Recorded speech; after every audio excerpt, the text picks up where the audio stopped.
খেতিয়ক গংগাধৰ আৰু পৌৰী। আমাৰ দেশৰ কিছুমান ঠাইত খেতিয়কে ঘোঁৰাৰেও খেতি কৰে। নাঙল টানিবলৈ মাত্ৰ এটা ঘোঁৰা হ'লেই হয়। গংগাধৰ নামৰ খেতিয়কজনৰ ঘোঁৰাটো বৰফৰ দৰে বগা নোমাল ঘোঁৰা। সেই ঘোঁৰাটো বৰ মৰমত ৰাখে। খেতিপথাৰত সাধাৰণ বোকা মাটি অলপ লাগিলে ধুই চাফ নকৰালৈকে ক্ষান্তত নাথাকে। তেওঁৰ খেতি বাতি বুলিবলৈও বৰ বেছি নাই। লোকৰ মাটি আৰিত লয়। সেইকাৰণে ধানেৰে বছৰ দিন নোজোৰে।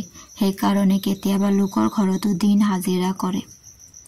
সুখৰ কথাটো হ'ল গংগাধৰৰ ল'ৰা ছোৱালীহাল বৰ ভাল আৰু গুণী জ্ঞানী। আনহাতে ঘৈণীয়েকজনীও বৰ লখিমী তিৰোতা। তাইৰ স্বামীৰ বহুত খা খবৰ ৰাখে। খেতিপথাৰত যাবৰ সময়ত জা জলপান আৰু পানী নিদিয়াকৈ কেতিয়াও নপঠায়। এদিন খেতিয়ক গংগাধৰে ৰাতিপুৱা খুব সোনকালে পথাৰত হাল লৈ গৈছিল। তাৰ মতে সময় গতি কৰাৰ লগে লগে সূৰ্যৰ প্ৰখৰ ৰ'দত কাম কৰিব নোৱাৰা হয়। মানুহৰ সমানে সমানে ঘোঁৰাটোৱেও কষ্ট পায়। সেইদিনা গংগাধৰে ঘৈণীয়েকে দি পঠিওৱা জলপানখিনি কাষৰ গছজোপাৰ তলত থৈ একান্ত মনেৰে পথাৰৰ কামত ব্যস্ত হৈ পৰিছিল। সেইখিনি সময়ৰ ভিতৰতে গছজোপাৰ ওপৰত থকা এজনী পৰীয়ে গংগাধৰৰ চাহ মিঠাইবোৰ খাই শেষ কৰিছিল।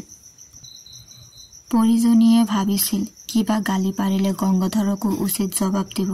পৰীয়ে বেয়া কাম নকৰে, কিন্তু তাইৰ কৰিবলৈ মন গ'ল।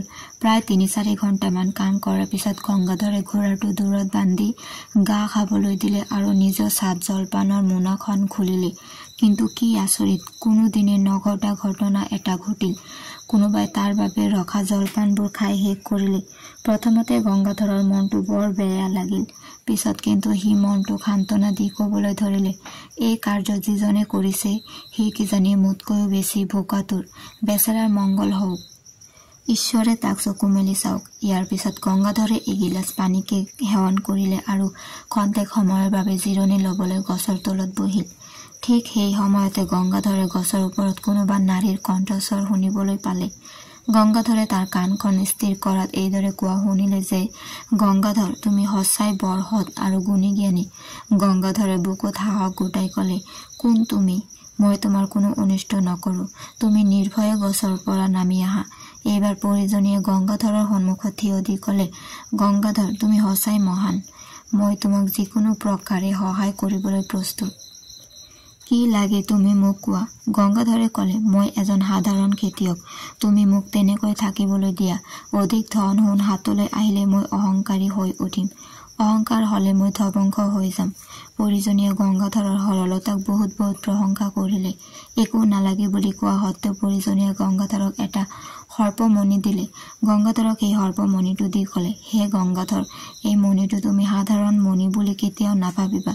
ইয়াক তুমি ভক্তিভাৱে থাপনাত স্থাপন কৰিবা।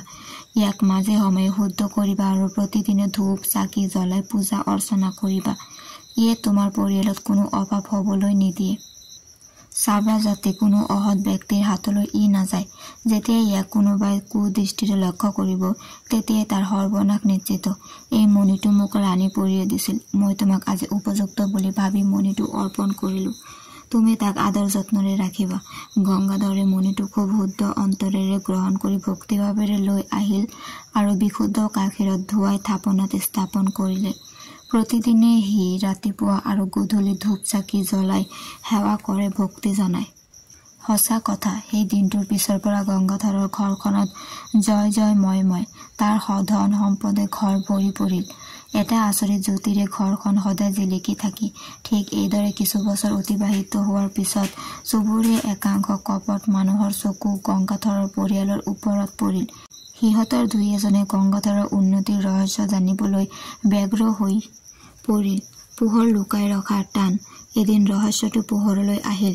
ৰহস্য জনাৰ পিছত সেই দুষ্ট চক্ৰটোৱে মণিটো অপহৰণৰ বাবে ২-৩বাৰ চেষ্টা চলালে যদিও ব্যৰ্থ হ'ল। শেষত পৰিয়ালৰ কোনো নথকাৰ সুযোগ লৈ এদিন দৰজা ভাঙি ঘৰত সোমাল। ঘৰত সোমায়ে সিহঁতে মণিটোৰ ফালে চকু দিলে আৰু সিহঁতৰ মাজৰ এজনে মণিটো চুৰ কৰিবলৈ হাত মেলিলে। হাত মেলা মাত্ৰেই সি বিকট চিঞৰ মাৰি ঠাইতে ঢলি পৰিল, কাৰণ তাক কাল নাগে দংশন কৰিলে। ইয়াৰ পিছত আৰু সিহঁতৰ মণিটো নিয়া নহ'ল। গংগাধৰ হতে পিছৰ দিনবোৰ সুখে শান্তিৰে পাৰ কৰিলে।